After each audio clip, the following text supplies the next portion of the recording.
Hey, what's up, guys? Houston here. Hey, look, if you've ever been a customer of Bank of America, okay, if you ever incurred any type of fees, late fees, overdraft fees with Bank of America, CFPB has decided to move forward with suing Bank of America for $250 million.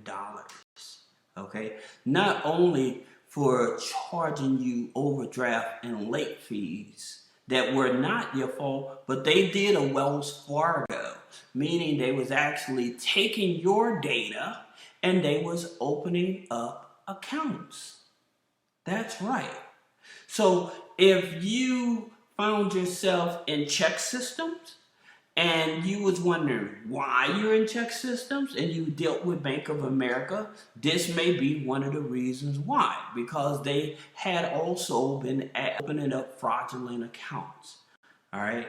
Now I'm going to point out some of the main things that they actually did, and in terms of what that really means and what it shows, how can you move forward with this? All right, because if anything, any of your accounts end up being late, like I said, overdraft fees, late fees, they reported any negative accounts on to your credit file, then this is exactly what I'm talking about. Now, here's another thing. Like, if you had been receiving your unemployment benefits through Bank of America, and they kept sending you, because I have received, and I wasn't even receiving unemployment benefits, but I kept on getting these statements, bank statements, that's telling me, here's your statement for unemployment benefits. I get the emails. But the thing about it is, I'm like, wait a minute, I don't have a Bank of America account. My Bank of America account has been closed for years, okay? So, and I never received unemployment benefits through them.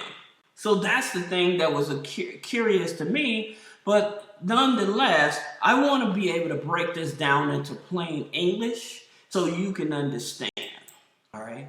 So this is basically, customers were repeatedly charged $35 if their transaction was declined due to insufficient funds. Even if a third-party merchant submitted the same charge, again, costing customers tens of millions of dollars in fees on resubmitted transactions, the Office of the Controller of the Currency said. All right.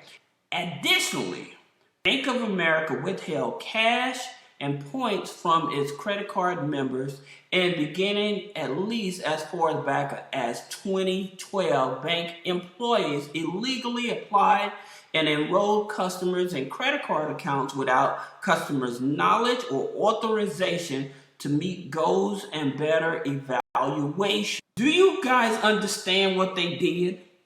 Now, you see this term? This term, I want you to really pay attention to this.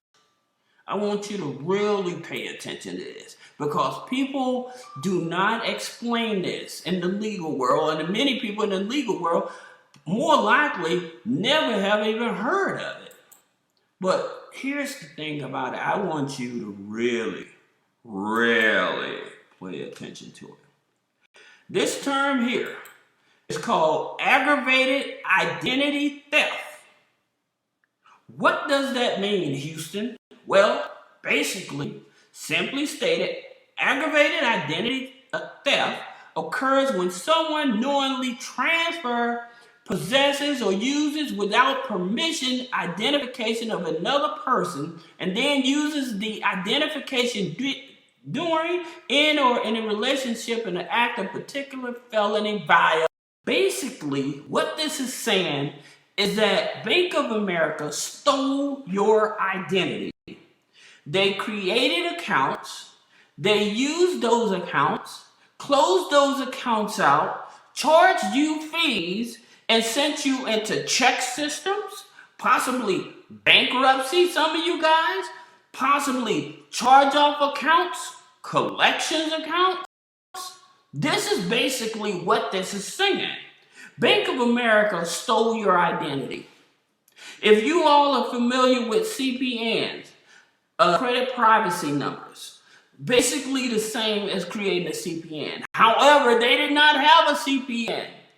They used people's real identification information to actually open accounts, open credit cards, and on top of that was charging you illegal fees. Illegal fees. This is what I'm talking about, people, in terms of banking and understanding what's happening. The proper term is aggravated identity theft. Now, what do you do with something like this? Well, I'll tell you what you want to do with this. You want to look at this term, you want to go back, and you want to see if you have any Bank of America accounts, old accounts, anything, going back as far as 2012. Well, on credit reports, it's not going to go that far back, okay? But I want you to look back, okay? And if you have any collections accounts regarding Bank of America and it's a third party trying to collect, this is exactly what happened. Aggravated identity theft. Yes, you can get a police report. Yes, you can file with the credit bureaus of identity theft because of this account. Okay? And this is what you have to use. There is a proper legal statute for this as well. Okay? There's a proper legal statute for this here. But I want you all to just understand the basic foundation of what just happened. This big financial institution, Bank of America, knowingly charge you fees, knowingly open up credit card accounts just so they can meet their goals. Their employees did this just to meet their goals. Let me think. Do you guys think $225 million is worth it? No. I think they should be paying well over $1 billion out or more. The reason is because nobody's going to go to jail. But people's lives were ruined. People's lives were ruined because of this. People are always worried about, there's so much. You better be worried about the banks, the financial institutions, and the reason they can do this, and here's the kicker, the reason they can do this because they know that they'll only be fined, and what they'll do, they'll increase their fees. Now, you know what else is going to happen? This $250 million they pay out, this is a tax write-off. It's a tax write-off for them. So they're not losing anything. They're not losing anything from this. Even if you had a mortgage and you came up late on your mortgage by them misapplying your mortgage. These are the type of thing these financial institutions do, people. And for most people, they say, well, I can't do nothing about it. The reality is you can. And I'm going to tell you why. Because of this term here, aggravated identity theft, that I just read to you.